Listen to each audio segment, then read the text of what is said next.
Well, hello there, and welcome to Spiritually Speaking with Alethea. I'm Alethea Jacob, and I am delighted that you are sharing this time with me today, listening to our podcast. This episode is going to be a little different than the prior 8 that I've recorded because today is my birthday. Now, you may be listening to this on a different day. Most likely you will be. Today is June 12th. It's my birthday. And what I wanted to talk about a little bit was birthdays in general and astrology, solar returns, life purpose, why birthdays and anniversaries and certain days that hit us in our life, why they can be significant, why they can be a really good reminder and a tool that we can even use to kind of not just celebrate ourselves, but get on back on track if we're off track, and just kind of give us an opportunity to reflect and slow down a little bit. It's one of the few times during the year that we really ask ourselves, what do we want? So when it's your birthday, what is going on? All right. So I want to talk about that a little bit. And of course, I want to talk about one of the biggest birthdays that I remember having, and that was when I turned 50. And that was a big one, as well as actually most of the big milestones. We can kind of go back, right? So we're born and you're 2 years old and you're okay, terrible twos. Okay, yeah, there's that. And then you go to school, right? And when you first start going to school, you go to pre-kindergarten or kindergarten, 6 or 7 years old. And that birthday is a big one. And then when you finally get out of the single digits and you get to the double digits, and I'm a tween now, right? I'm not a teenager yet, but I got two digits in my number. And then you're a teenager, and then there's milestones there, right? When you turn 16 in our culture, you can get your driver's license and you can work, with your parents' permission. And then when you're 18, well, all kinds of things open up once you're 18, right? And then 21, even more things open up. And then when you get to 30, it's like, oh gosh, I'm in my 30s. And there's all these connotations with each decade as far as things that are important or things, life milestones that we should have reached. So for example, most people are married, if they're going to be married, by the time they're in their 30s.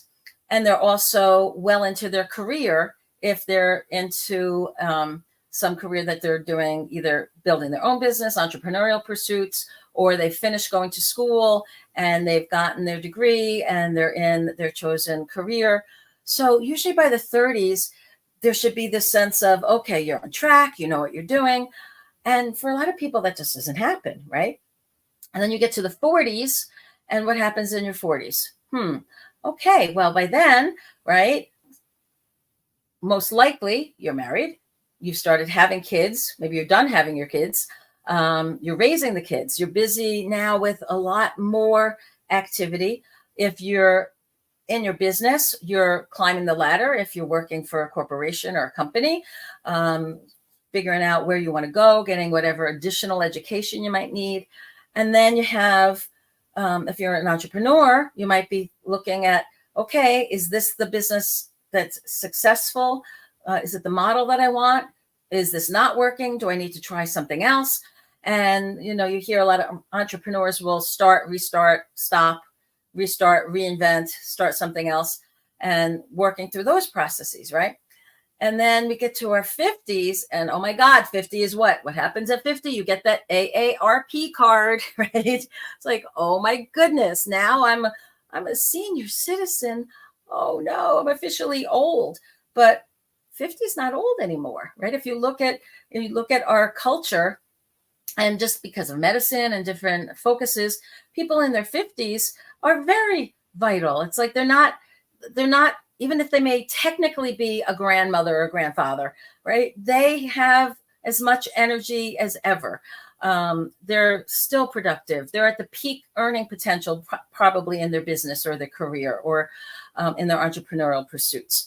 The kids are already out and grown and probably out of the house and working on their own cycles and patterns. So now there's much more time to think about, well, what do I want to do? There's more discretionary money. There's more discretionary time. And so now you start getting those questions of, well, where do I want to travel? Or what new hobby do I want to pursue? And this is typically where you start to ask the question, am I on track? Am I fulfilling the purpose of my soul?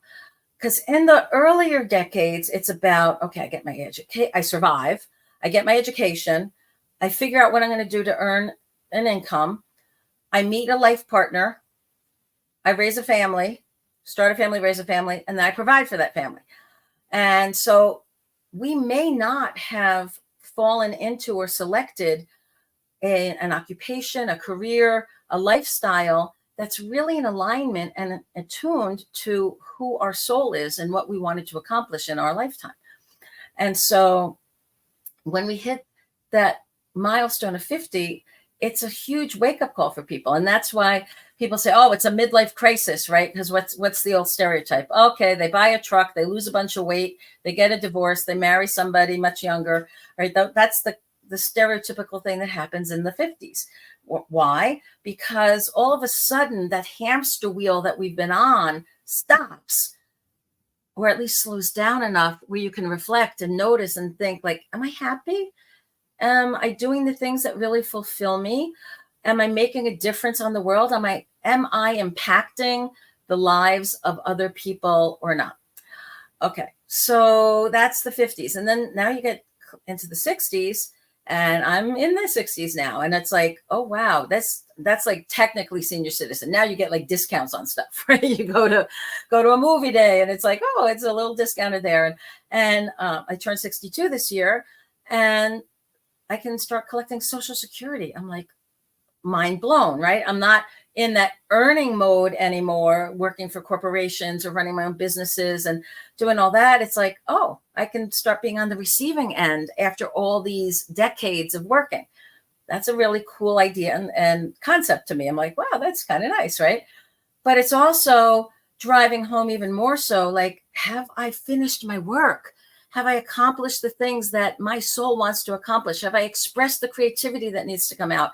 Have I brought through the messages, the information, the inventions, whatever it is, right? The businesses, have I impacted the lives of people in a positive and fulfilling way?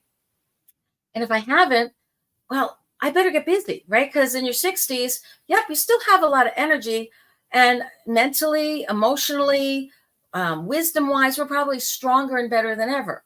Physically, stuff starts to go, reminding us that, yeah, you're not 30 anymore. You know, that's normal. Now, the more you work out, and the more you eat right, the more you do energy work, the more you are focused on the things that bring you joy and fulfill you and bring you purpose, it seems like the less the physical stuff gets in the way. You may still have it. I was hit by a car 15 years ago. I may always have sore knees and sore legs. I don't know. Maybe one day I'll have a miraculous healing and it'll be like, dang, I have mountain goat legs again. And I can go out, hiking up the mountain sides like I used to when I was in my 30s and 40s. I don't know. Do I need to be hiking up mountains with mountain goat legs anymore? Maybe not. Maybe I can take the funicular and cheat and go up to the top that way and get the view. Maybe I can do things a little smarter. But I do know that when you are fulfilling the purpose for which you were born, when you are doing things that are meaningful to your soul, you have energy, you have passion, you have joy. Your work doesn't feel like work. There's a couple of sayings: if you do what you love, the money will follow. And that's for all you want to be entrepreneurs out there. It's like, if you're going to do something to make money outside the normal, whatever normal is for your family or your friends or your environment, just make sure it's something that brings you joy, right? Because if you do what you love, the money will follow. If you really love what you're doing, it doesn't feel like work. The other saying is, if you love what you do, you never work a day in your life. Because what you're doing, yeah, you're busy, and you're working, but it doesn't feel like work. It feels like joy, because you're doing something that is so near and dear to your heart and soul. Now, I know a lot of you listening to this are like, yeah, but how do you figure out what's that near and dear to your heart and soul? Or how do you get off the hamster wheel? Or how do you, how can you make the leap from here's where I am now, and I think I want to go explore over here, but I don't know how to get there. Well, that's where I think birthdays, or they're also known as, in the astrological terms, as solar returns, are really beneficial. Because, oh, I'm sorry, you know what? I stopped with the years, right? So now when you get to the 70s, and I have friends that are in their 70s, they are now much more into the, okay, if I haven't figured it out by now, I'm never figuring it out. And they're much more into being congruent with their actions and making sure they're enjoying their family. And they're very discerning about how they spend their time, with whom, where they spend their money, doing the things that, again, fulfill them while helping and making a positive impact on others. When you get to 80s, and I have a few friends that are in their 80s, what happens there is now it's about legacy big time, because it's like, okay, I don't know how many more years I have left. And our lifespans can be anywhere up to 100 is almost normal anymore, right? We're not surprised when we hear somebody lives well into their 90s. Right. But wasn't always the case. A few generations back, you were lucky. You heard the stories of, oh, yeah, he retired and, 6 months later he died, or, he retired or she retired. And, the next year, she came down with a terrible disease and passed shortly after. And you're like, wow, people didn't live much past their mid 60s and early 70s. And now, because of medical advances and people taking better care of themselves, we're able to live much longer into our 80s and 90s regularly. So when you hit those milestones, now it should be okay, how can I make sure I have created the legacy I want to leave? And there's a sharing, a downloading. There's a lot of giving away that happens. Typically when people are in their 80s and 90s, they downsize a lot of things in their life. And they think, okay, who in my family would love this treasured necklace, or who might love this ring, or who might, as far as women, right, and girly stuff, right? For the men, it might be, who would love that Corvette that's been sitting in my garage for the last 30 years, that I took it out, once a weekend for a joyride when the weather was nice, right? Who out of my family would really love and cherish that? Or the mechanic rebuild, right? It's like, okay, this was the redo on that old Trans Am, and I just needs a few more parts. Who in the family would love to take over that project and finish it? So it's about the continuity. It's handing down. If there's skills that still haven't been taught, that's when the stories want to be told. Now, you don't have to wait till 60, 70, 80, or any of these milestone years to start any of this, but I'm just sharing with you the patterns that I've noticed from the people that I know that have myself hitting some of those personally, as well as other people that I know that are at those other older milestones. I also know when you get to 90, right, things accelerate even further. And we even had a few members of the family that we know that hit 100. And what happens then, right? It's like, okay, it's almost a waiting, like, okay, I think I've done all my work. I've closed everything up. I've lived with joy. I've made my impact. It's too late to do anything new about legacy now. And so it's just enjoying the best quality of life for whatever time is remaining, and doing it in the way that makes you happy, with the people you love and the places that you love, and really enjoying, in a lot of ways, you've earned it by that point, right? You've earned it at any phase, you've earned it, but you've especially earned it after having, 90 years of, or 100 years of, or 80 years of being of service, or being there for your family. Certainly it's time to get on the ride, right? And enjoy yourself, enjoy whatever brings you happiness and contentment and fulfillment. So back to the astrological terms. So there's something called a solar return. And so essentially when you're born, everybody has an astrological sign, and you have a sun sign, a moon sign, an ascendant. If anybody needs a really great astrologer, I can highly recommend Nancy McMonigal out of Virginia. You can email me and I can send you contact information for her. because she can tell you, do your charts. And astrology to me is this really cool science nestled within the metaphysical field, because it's based on observation of trends and impacts that different planets have had over thousands of years. And so that was then taken and put in a form where it's accessible and certain people just study and learn it their whole life and really become masters at being able to give guidance. So one of the things that happens with a solar return, so that's also known as your birthday, is leading up to this.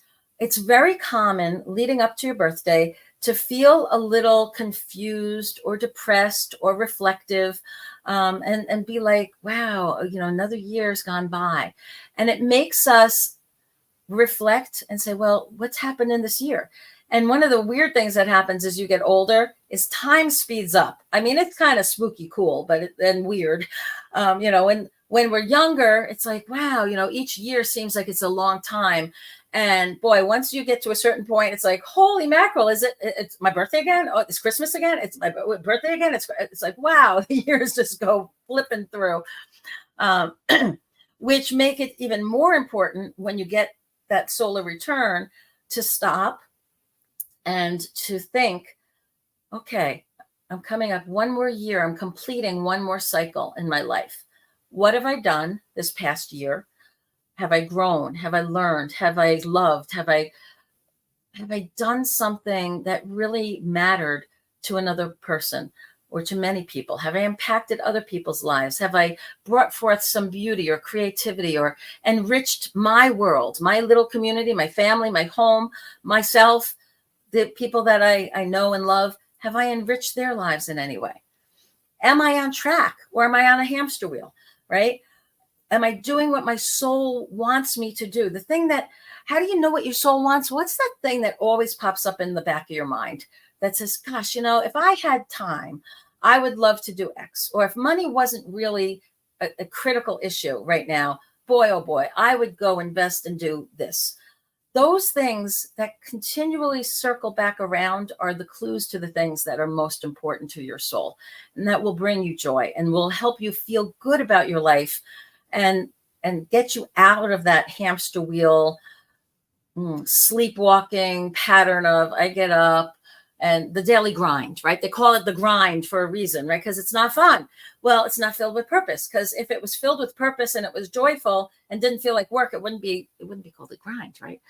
So this solar return comes around and it makes us reflect and think, and it gives us an opportunity to give gratitude for the blessings in our life, for the people in our life, and also to think about the coming year. It's like, okay, so this time next year, when I look back and I think, all right, what was this year like for me?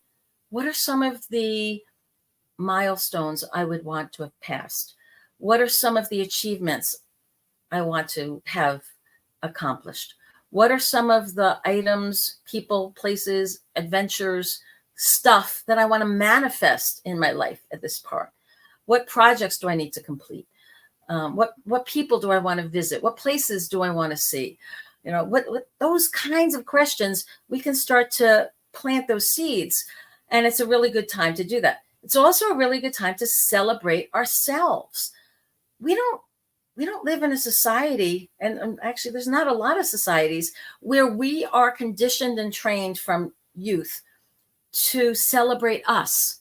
In fact, we're told, oh no, be humble, don't celebrate yourself, be modest, and yet it's really important for mental health and emotional health and spiritual health and energy in general to appreciate the milestones when we've accomplished something.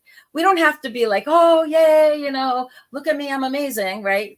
We don't need to take it over the top, but we can do that gentle pat on the back of, wow, I did that and it turned out well. Or, wow, I made that and somebody actually likes it, right? Or you get good feedback on your project or whatever it is, right? You can feel good about things that you've done and accomplished. And taking the time to reflect on those and to celebrate you in those moments, it's really important. Because otherwise you do feel like you're on a hamster wheel. It's like go, go, go, go, go. When you're going to stop and enjoy and, the proverbial smell the roses. Now, the other part about birthdays, right, is for some of the big ones, it's all the planning and the preparation, right? Look at the preparation that goes into a quinceañera, for example, or sweet 16 party for women that are turning of age in those cultures. It's almost like a mini wedding, right? It's a huge deal, huge party, lots of anticipation, lots of planning, lots of fun. And there can almost be this anticlimactic at the end of the day. So it's this amazing, amazing experience. Everything worked wonderfully. And now it's the day after, and you're like, oh, now what do I have to look forward to, right? Because it's like, wow, it was so intense and so amazing. Or, wow, I hit that milestone. Now what, right? It's really important that we figure out how to bring joyfulness and peace into our days, and appreciation and gratitude into every day, and excitement and fulfillment as much as possible in every day, right? But the birthdays at least are one day a year for sure. We're focused on who we are, what do we want, what have we done, what are we trying to project for the future. Another thing that happens with birthdays is the birthdays of loved ones, right? Where we get the opportunity to celebrate them, to let them know how important they have been in our life, how they've touched our hearts, touched our souls, made a difference. And it's a good reminder. So, I know on social media, a lot of people these days, it's like, oh, you get a quick Facebook message and that's wonderful. It's uplifting, right? But if that's a person that really truly matters to you and has touched your soul, get them a card, give them a phone call. Yeah, you can do a Facebook post, but say something that's specific and meaningful to that person. Let them know you see them, you appreciate them, you are grateful that they have accomplished another year on the planet and you're part of their life. Take the time to do that, and imagine how you would feel when that comes back to you, right? It's like, wow, wouldn't that make you feel good? Wouldn't that make you feel amazing, actually, at times, right? When you get them, especially if you get them out of the blue, that's one thing, but especially on your birthday, it's like, yeah, they're celebrating me too. Woohoo, right? It's party time. The other part about birthdays is the birthdays for other people that have passed on. So in a way, the anniversary of that person. And anniversaries are similar, whether it's for weddings or whether it's a birthday. If the people are not here anymore, they're on the other side of the veil. Birthdays sometimes can be bittersweet, right? Because it's like, oh, it was my mom's birthday. I'm like, oh, Mom, I think back all the fun parties we had and the things we used to do. We would, in our family, one of the things we would do is whoever birthday it was, they would get to plan the menu, and we would play games after the dinner and cake or ice cream or whatever it was the person chose. And then we play some games, and whoever the birthday person was, they got to choose the first couple of games. And so sometimes it was the only time in the whole year you got to play your favorite game because other people didn't like it, but that's okay. It's your birthday. You get to choose, right? So we had this really fun tradition for many, many years. And with my mom, when she got older, part of the tradition on her birthday also became, I nicknamed myself Slave for a Day. It's like, what do you need help with, Mom? What do you want? Where do you want to go? Anything. Work in the garden, anything you want or need. Before we did the celebratory dinner and games and the rest of it, it was sort of like, okay, what else can I do to show you how much I appreciate you? And so now when it's her birthday, I sit back and I miss her. I miss her so much. And it's like that with a lot of people that we love, right? When they're in that deep connection, you're like, wow, I feel so blessed that I was able to spend as many years with her as we did. She died at age 72.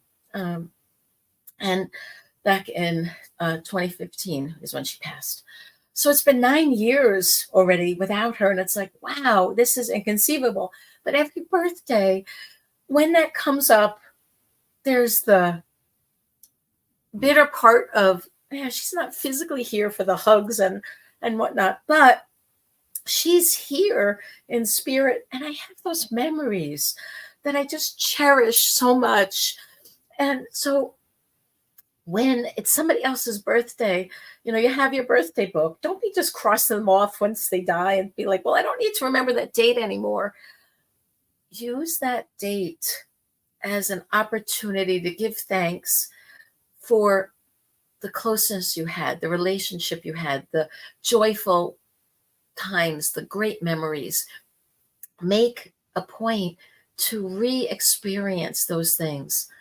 I don't remember the person in history who said it, which is really ironic what I'm about to say. But they basically said, I think it might have been Mark Twain, but we're only alive. Our life only matters to the extent that we are loved and remembered by somebody else. And so a way to honor your mom, your best friend, your sister, whoever, your child, whoever it is that's no longer with us, is on what would have been their birthday. Honor them, reflect on them, post amazing things about them, fun pictures, memories. Feel that love again, because that's also an opportunity that comes around on those anniversaries and on those days. One thing that I wanted to talk a little bit about on my birthday is the book that I wrote. It's available on Amazon. All proceeds go to the Monroe Institute, to their scholarship fund. But I wanted to use this as a demonstration, as a way to use pretty much any book as a tool to get a message, right? And so earlier today I said, okay, if I wanted to talk about something specific today and read something from the book, that these were channeled writings. And I want to talk a real tiny bit about what channeled writings are, but first I want to demonstrate. So I just did that. Just took the book, opened up to a random page, and where did my eyes go? And my eyes went to, in this case, Principles of Resiliency, point number 3. And it says, be clear about what you want and don't want. If you are sending mixed messages to yourself, to others, and to the world around you, you will get very mixed results from your efforts. And so I thought, oh, that's an interesting principle to think about, especially on my birthday. It's like, what do I want? Am I being clear? Am I being clear with myself? Right? I knew I didn't want to be alone today on my birthday, so I invited a girlfriend over for lunch. I said, come on, just hang out with me. We'll have some fun. And her niece was in town, and the three of us, we had a great brunch, and we made some jewelry, and we hung out, and we talked a little bit, and it was just what I wanted. But I took control of the narrative. I didn't sit home saying, oh, I hope somebody will pop over for lunch on my birthday, right?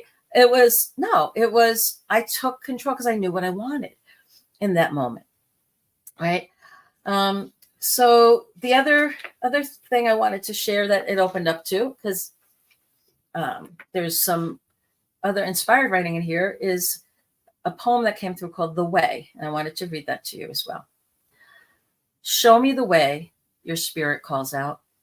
To whom are you calling and why? Have you forgotten the truth of who you are? Awaken, remember, and choose to forget no more. You are a child of destiny, a spirit of the light. You are a soul on your journey of exploration and expansion, returning to self and enhancing your being by the process of who you are and how you have lived and loved, and by what you have learned along the way.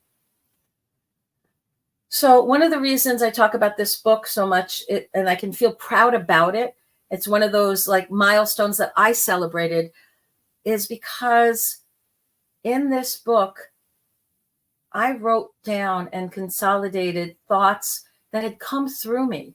And what channeling is essentially is opening your mind, calling out with an intention, and then noticing what you notice. And in my case, I write down what I'm hearing. It's a very auditory process for me. For other people, it might be more visual.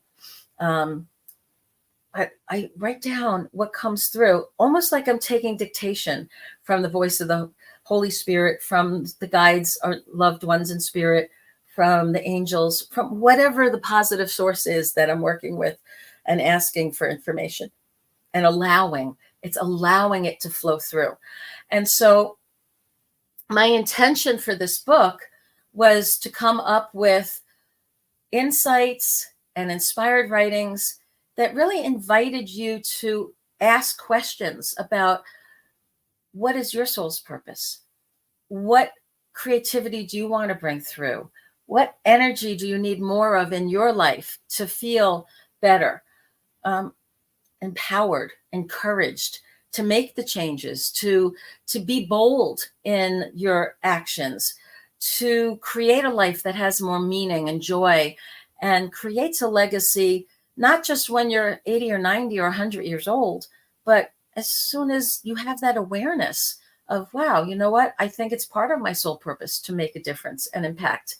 So that project was something that was important to me to share, both to honor the places where those inspirations came through, as well as to be an example of this is what can come through when we get out of our own way, right?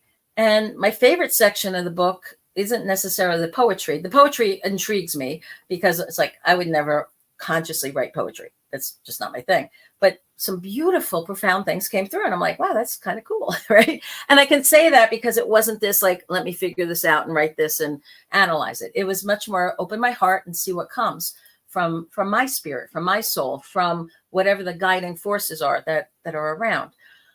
And then the more interesting sections were the questions. And I hope that if there's anybody who does get my book on Amazon there, and there's a Kindle version as well, but if you get the book, I hope you go to the section that's on questions to ask and random thoughts to ponder, because these are the things that Spirit brought through in order to have me think, what's going on in my life? And then, oh, wait, these are really good questions that almost everybody should be asking. And so I felt very compelled to share them. So those are some of the more meaningful parts of the book. And I tell right in the very beginning, I say, you know what? The best way to use this book is however it serves you, right? Use your intuition. If you just need to crack it open to a single page and see what jumps out at you, you do that. The fortune cookie approach, like I showed you. You can read it from cover to cover. You can look at the table of contents and look at a topic and say, oh, I think I want to learn about this. It's really a tool like any other tool that hopefully your intuition will lead you to it when there's something meaningful in there to excite you, to make you curious, to maybe even disturb you. You know, one of my teachers said to me a long time ago, it's like, you know what? You'll know you're doing things right if you feel like you're being hugged and kicked in the butt at the same time. It's like, come on, get on with it, get on with it. Yes, we love you. You're doing well. Good job, good job. And you get that kick in the butt to keep you going and make sure that you stay on track. So I hope this was, I know this was a little different type of episode than normal, but I just wanted to take a little time to be reflective, to share some thoughts. And so when you're coming up on your birthday, when you're coming up on your solar return, and by the way, there's even bigger patterns, like there's a Saturn return. I think it's every 27 years or so. You know, there's other bigger patterns of when the planets come back around and what is that planet known for? And like I said, I'm not an expert in any stretch of the imagination on astrology, but boy, if you need somebody, I have somebody for you. That's amazing, who can tell you about that. But when these big patterns happen, it's important to recognize, what are you feeling? What are you thinking? Let me use this as an opportunity for some extra introspection, extra manifesting, and putting out my intention for myself, for my family, for my work, for my life, for my legacy. Use the opportunities to celebrate you. You may be busting your butt all year long. Well, you know what? On your birthday, do something great for you. And you know what? When you're alone, if you don't have a husband or a wife or a partner or a boyfriend or a girlfriend, or most of your families doesn't live with you and you're all alone and it's your birthday, Do something to acknowledge it and celebrate you. Do things that make you feel good and loved. Express that loving gratitude to yourself. If there's nobody else in your life that will take up the hint of, hey, what do you want to do for your birthday, right? Be proactive. This is part of taking ownership for our spirit, for our life, for our well-being. It's like, ask your soul, what's the best way to celebrate this birthday?